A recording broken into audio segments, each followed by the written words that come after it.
All right, so we're trying to find out what transpired because, I mean, yes, you heard the NARD, the national representative of the National Association of Resident Doctors speaking there, but then Johesu equally went on strike. So arguments concerning who did what led to the death of the patient, as it were. So those are some of the issues that we hope to at least get some clarity on today. And so we'll be joined by Olutunde Oluwawumi, who is the chairman, Johesu, that's of the University of Ilorin Teaching Hospital. He will be shedding light on what transpired. And then we'll also be joined by Imram Shitabe, who is a legal practitioner, to also give us his impressions of what has transpired, if there are any legal provisions as to why or what could have happened. So we'll just check now. Do we have Mr. Oluwawumi joining us via Zoom at the moment? Well, okay, well, if it's not, all right, Mr. Shitabe, well, we might start with you, even though, yes, we will need to hear from Mr. Oluwawumi such that you can then speak and as to what might have transpired. But if you could talk to us, Mr. Shitabe, from your legal perspective, before we get on to Mr. Oluwawumi, haven't seen the results of strike, well, who knows, by both unions now. What is the legal position? Because this family is hurting. What are the provisions of law? Were they within the law to have embarked on the strike? Did they act outside the provision of the law, embarking on that strike, which led to the death? And in this event, what options are open to the families? Thank you very much. Strictly speaking, a hospital, a medical facility, and the members of staff that are delivering medical services in that facility have a duty of care to patients that come into use their service. And they have a duty to give a reasonable care to avoid any foreseeable injury to that patient. That is the position of the civil law, and that has also been translated into an obligation under the criminal law, precisely Section 303 and 343 of our criminal code actually criminalizes negligent acts, gross negligent acts that are in disregard for the personal safety and life of patients. And this, on numerous occasions, this has resulted in convictions for manslaughter. So definitely the hospital has a legal duty, with civil liabilities and potentially criminal liabilities, the hospital and also its medical staff. And on the area of strikes, I mean, I'm looking forward to hearing. Okay, two unions embarked on strike. Now, are they, if there is any medical negligence here, would it be for both unions? Well, it would really help if we heard from the gentleman. Yeah. But I'm going to have to assume certain things in giving my view on this. First and foremost, in that establishment, as I said earlier, the medical facility has obligations, civil obligations, and it acts and it is actually responsible for the medical staff and personnel that it engages, because they carry out their duties in the name of the facility. So in a situation like this where it appears, we haven't heard from the gentleman, but from what we've read, it appears that there is, neither of the unions are accepting responsibility. And each of them are saying that it wasn't them. Let's go again. I think the jury is out there in some cases on whether or not, medical service providers can go on strike because if going on strike for them results in the death of some people, the jury is out there on whether or not they have that privilege of going on strike at the detriment or to the detriment of the life of anyone. What does the law say about that? Is there any law that says they can't go on strike? Is there any law that says, okay, you can go, but ensure that lives are protected? Sure. There is a constitutional and a legally protected right of a worker to go on strike, to collectively go on strike as an act of collective bargaining. But however, there are checks and balances put in place. There are procedures that they ought to follow in order to make a strike lawful. So you could have a strike, which is a legal right, but you can actually go about it in an unlawful manner. And of course, where an injury occurs, automatically there is a strict liability because somebody has been put to harm as a result of an unlawful act. So if a strike is found to be unlawful, an injury occurs, it is a very serious, it is an offense, straightforward an offense. So that, I mean, as I said, it would, I'm assuming a lot of things. Yeah, we're trying to use the information that is available to us.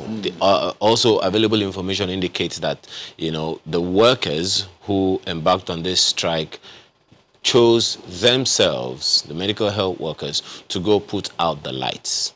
If that happens to be true, the health workers themselves going to put out the light, is that right? That is not right, because as I said, there are laid down procedures in going for a strike. And at the same time, even in the course of a strike, it has to be a lawful conduct. It has to be a peaceful process. One cannot embark on an illegal act in the course of, a strike, or else it will be going from trying to solve one problem and going on to another. In this instance,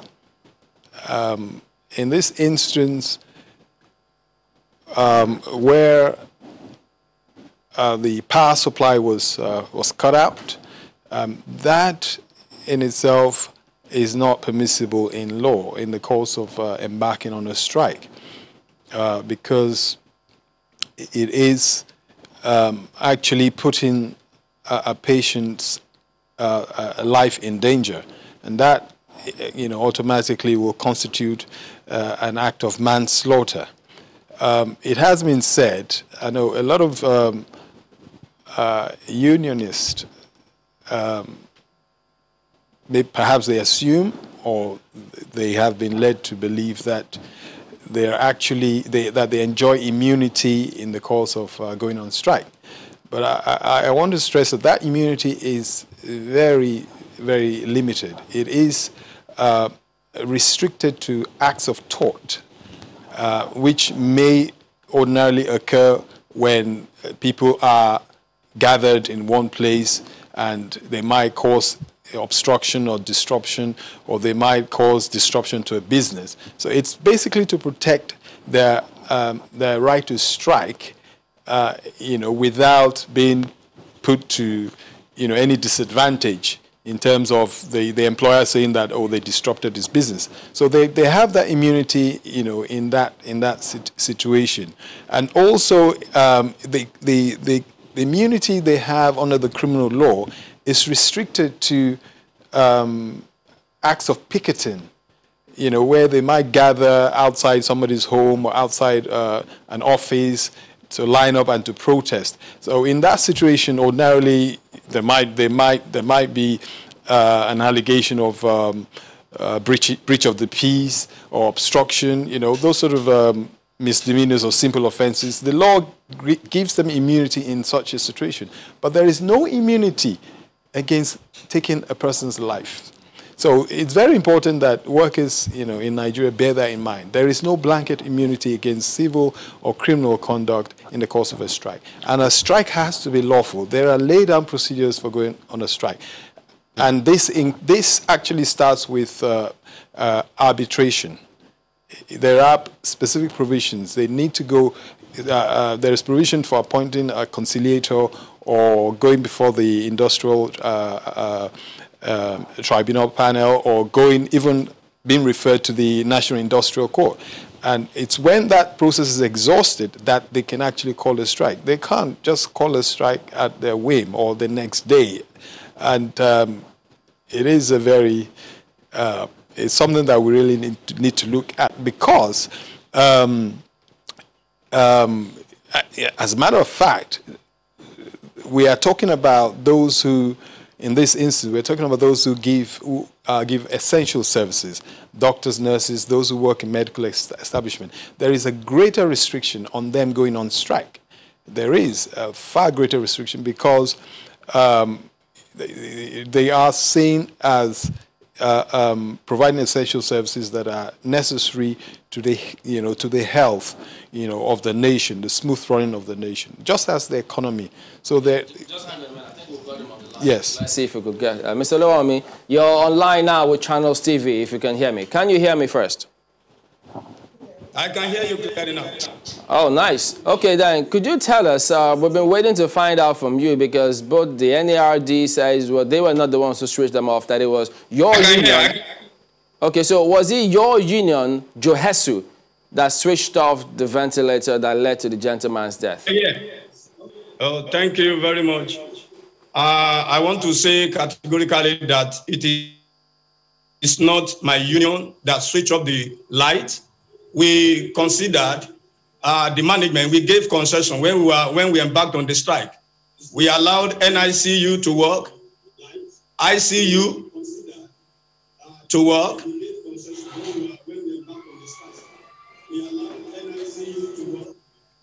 Listen to yourself. Just go ahead. We allowed COVID holding areas to work. All the. Here's what we'll do. Don't listen to your television set, okay? You could just turn it off so you can speak to us directly.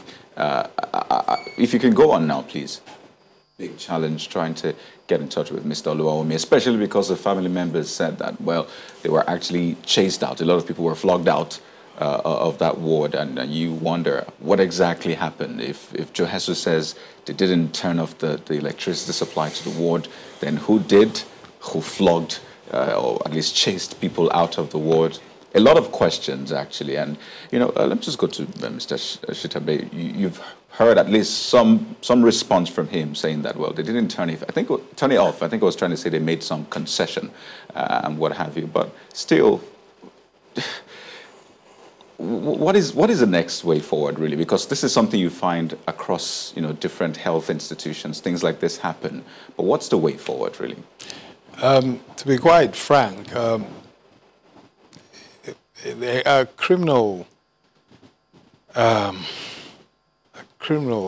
crime has been committed. I mean, we have to call a spade, because when someone turns off supply of oxygen, which in the circumstance of the COVID-19 pandemic that we have, it is tantamount to turning off a life support machine, more or less, and which, as we saw, resulted in the loss of life. Now, what makes it criminal is that that act itself is an act that one can reasonably foresee will result in physical injury to a person in that facility. And such an act would obviously have been committed with reckless abandon, because whoever turned off that machine knows precisely that that oxygen is required to keep somebody alive. So, the components of manslaughter are very much present there. And I think the only the logical thing is for an investigation to be carried out. To be honest, you know, a life has been lost, and there needs to be, you know, the proper steps taken to you know, to avoid similar occurrences in the future, and also to you know, I wouldn't speak for the family, but they're entitled to justice as well. So, I mean, this is something that, quite frankly, a criminal investigation would need to be launched into this to, you know, to ascertain who is culpable. We've heard each of the union denying culpability, but of course, at the moment, the employers, the facility, are responsible. Okay. Civilly, they are responsible, but not criminally at the moment. All right. So we couldn't get across to Tunde Oluwawumi, chairman of Johesu. He's just his video is not coming on, not picking calls at the moment anymore. But well, he needs to clarify maybe subsequently, because we understand that was at the University of Ilorin Teaching Hospital, which is a federal institution, because the state government says, guys, don't make it look like if it's the state government. But look, something serious occurred. And so it should get that serious attention as well. So it will be interesting to see what they will say and how they clarify these issues. But we do thank you, Mr. Imran Shetabe, a legal practitioner.